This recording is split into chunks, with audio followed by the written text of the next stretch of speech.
Good morning. Don Calloway sitting in for the great Crystal Ball. Here with my brother Sagar and Jetty. Happy Friday. Happy Friday. We got the Bro Show today with Don.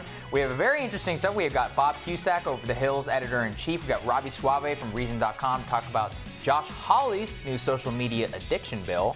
That one will be interesting. And always, 2020 debate discussion. All that coming up today on Rising.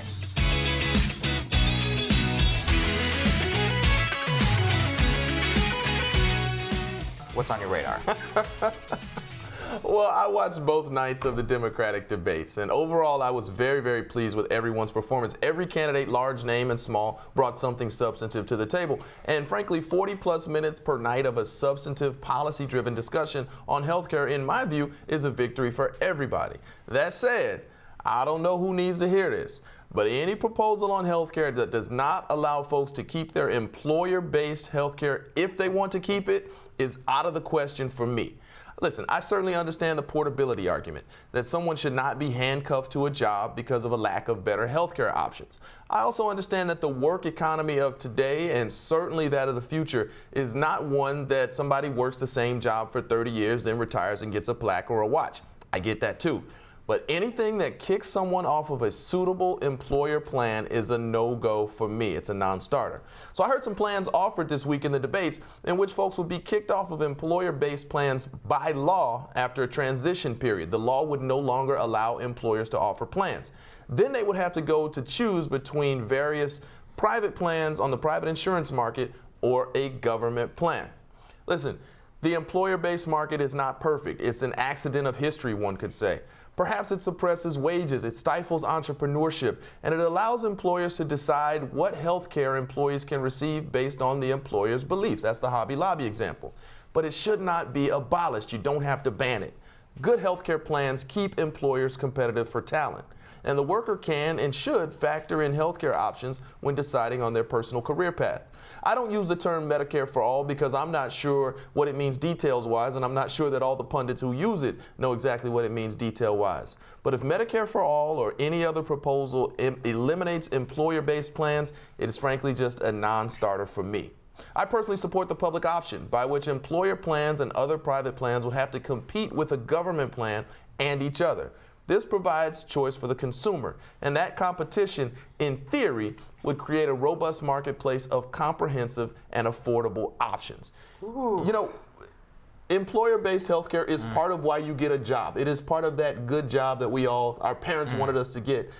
You can't kick people off of it. That is too much of a stretch. I'm going to have to play Crystal here, and on behalf of our YouTube audience, because you're going to get lit up for this one. And what I think it is look, I think the implicit critique of this is if you believe, this is what Crystal always says, if you believe that healthcare is a human right, keeping employer-based insurance and then basically making it so that there is a Medicare option for those who want it, actually push the sickest people into the government risk pool and inflate the costs. So it makes it so that Medicare for all is not viable. What makes Medicare for all viable under this interpretation is that by having everybody in the same pool, the government can set the price, because part of the problem also, as you know, is that provider-based cost is also what affects a lot of this. That's right. So that is what I think they generally get right, which is that having a public option or Medicare for all actually makes it so that the sickest people, I think it's people with diabetes and congestive heart failure, which constitute chronic illnesses. They constitute a massive part